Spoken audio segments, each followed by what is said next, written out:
માકોર ફેટકડી જે ઓકારો ને ગોળ ઓકાર્યો ને એ મળે એ આજ જો જી બને તો લાધુભાઈ ઈ બનાવ્યું ને માં એવો દારૂ દારૂ અને મધુપાનમાં સુરાપાનમાં ઘણું તફાવત છે.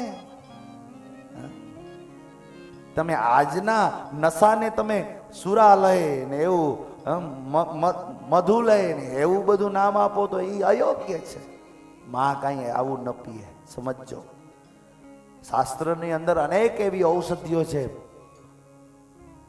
જે નશો આપે છે બાબા. હા, એ બધું સોમરસ છે.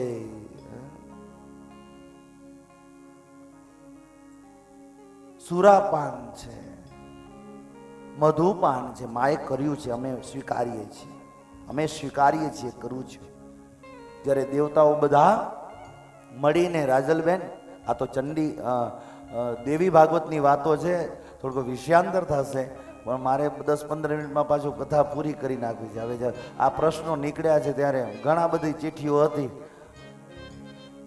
માએ પીધું છે, અમે ના નથી પાડતા.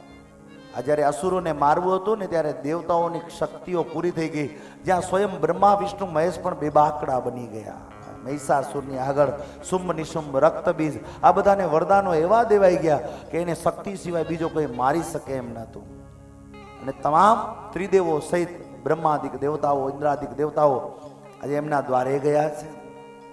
માં તું મહિષાસુર કે માર, માં તું શુંભ નિશુંભ ચંડ મુંડ એની મણી કે માર, જગત કઈ ખાઈ વેંદા, જગત પૂરું કરી દેશે. માં કે ગમે તેવો છે મારો દીકરો છે, હું મારું નહીં. ગમે ગાંડો કે ગેલો હોય પણ માં કે હું મારું નહીં, મારવાનો કામ મારો નહીં. એમ બ્રહ્મા વિષ્ણુ આદિ બધા દેવતાઓ કે તું નહીં મારને માં તો આખા જગતને ખાઈ જશે. એવા આ લોકોને અમારા દેવ દ્વારા એવા વરદાનો મળી ગયા છે. અમે આધીન છીએ.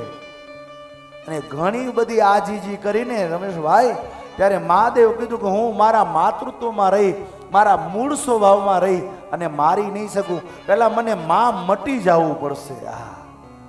માં મટી જવું પડશે. હું પોતે માં એ મટી જાઉં તો હું એને મારી શકું. અને ત્યારે માએ નશો કર્યો તો, પણ એ નશો સુરા નામની ઔષધિ, જે અજજા ડેડા પીયો તો નશો વચે, અફીણ પીયો તો નશો, એમ સુરા નામની ઔષધિઓ એવી જંગલોમાં હિમાલયોમાં ઔષધિ છે જેનું રસ પીવાથી લોકો મદોન્મત્ત બને છે. એ એક મય બને, એક ચિત્ત બને છે, બીજું સંસાર એને દેખાતું નથી. આવો નશો, આવું મધુપાન, આવો સુરાપાન માએ કર્યું. સુરા નામની ઔષધિનો પાન કર્યો નથી.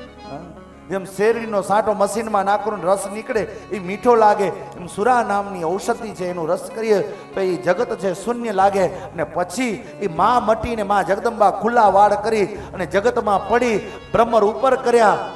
સિંહ સ્વારી વિષ બુજાડી જગદંબા મહિષાસુરને મારવા પડી ને ત્યારે એનું નામ રણચંડી પડ્યું હતું. એ રણચંડી કહેવાની ત્યારે માતૃત્વ મટી ગયું હતું. એટલે જગતના કલ્યાણ માટે માએ આ નશો કર્યો છે ભાઈ. એટલે હવે આ ક્યારેક પછી લાડ લડાવશું મારા વાલા. હવે પ્રશ્નો ઘણા છે, બીજી કોઈ કથામાં આપણે લાડ લડાવશું. પણ અત્યારે 11મા સ્કંદની શરૂઆતમાં જઈએ. ભાગીરથના તટ ઉપર સુખદેવજી મહારાજ પરીક્ષિત રાજાને દિવ્ય કથાનું ગુણાનુવાદ કે ભગવાને બધી લીલાઓને સમેટી આસુરી શક્તિને તો હણી નાખીએ, હવે કઈ બાકી નથી રહી જતું વિચારતા. એક વખત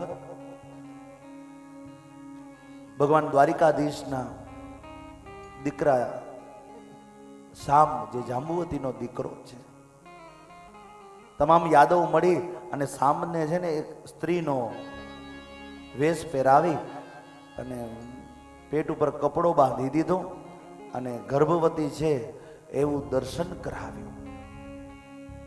ત્યાં બ્રાહ્મણો તપ કરતા હતા. આ તો અત્રિ, વશિષ્ઠ, ચવન, અંગીરા, ભૃગુ, આ ત્રિકાળદર્શીઓ બધા બ્રાહ્મણો પિંડારક ક્ષેત્ર ત્યાં તપ કરતા હતા. ત્યાં બ્રાહ્મણોની મસ્તી કરવાનું આ યાદવોને શોધ્યું. અને બ્રાહ્મણોની મસ્તી ક્યારે ન કરવી, બ્રાહ્મણ સામે ક્યારે ક્રોધિત ન થવું. જો બ્રાહ્મણ તમારા પર ક્રોધ કરશે ને તો તમારું કલ્યાણ છે, યાદ રાખજો. પ્રેમ કરે તો કલ્યાણ છે, પણ ક્રોધ કરે ને તોય તમારું કલ્યાણ છે. મેં વચ્ચે કીધું બ્રાહ્મણ ક્રોધી હોય, કપટી ન હોય, યાદ રાખજો. બ્રાહ્મણના ક્રોધમાં પણ જગતનું કલ્યાણ છે. અહીંયા બ્રાહ્મણોની મસ્તી કરવાનું, અપરાધ કરવાની ઈચ્છા નહીં. પેટ ઉપર કપડું બાંધ્યું ગર્ભવતી સ્ત્રીનો અને પૂછવા લાગ્યા બ્રાહ્મણોને, તમે તો ત્રિકાળદર્શી છો, તમે કહો કે આને દીકરો આવશે કે દીકરી આવશે? અને તો આ બ્રાહ્મણોએ આંખ બંધ કરીને જોઈ લીધું કે તમે અમારા બ્રાહ્મણોની મસ્તી કરવા માટે આવ્યા છો, અમારી પરીક્ષા કરવા માટે આવ્યા છો. અરે યાદવો, તમારી તો બુદ્ધિ ભ્રષ્ટ થઈ છે. આમાં દીકરો કે દીકરી નહીં, પણ મૂષણમ કુલનાશનમ. આમાં દીકરો કે દીકરી નહીં આવે યાદવ કરની, તમારા કુળનો નાશ કરે ને એવો મૂષળ જન્મ ધારણ થશે. બ્રાહ્મણો શ્રાપ મળ્યો છે, મૂષલમ કુલનાશનમ. આ તો બધા લોકો વિચાર કરવા લાગે કે બ્રાહ્મણોનો શ્રાપ કોઈ દિવસ મિથ્યા ન હોય.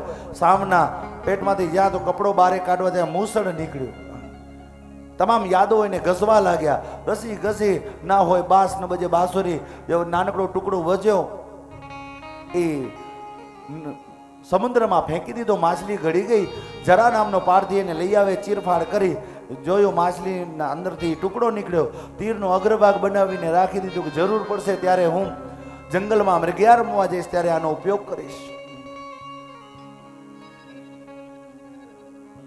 જે મૂસળને ઘસી દીધું હતું, આ લોકોને તો એમ થયું કે અમે શ્રાપમાંથી બચી ગયા, પણ આ તો દરિયાની જ્યારે ભરતી આવી ત્યારે પાછો એ રસ પાછો આવ્યો અને અસિત નામની વનસ્પતિ ઉગી, નેત્ર નામનું ઘાસ ઉગ્યું અને પછી તો બધા યાદવ મદોન્મત બન્યા, મદિરા પાન કરી એકબીજાની કપાવીને મરી ગયા છે. આ વાતની જાણ દ્વારિકાધીશને થઈ છે. દ્વારિકાધીશ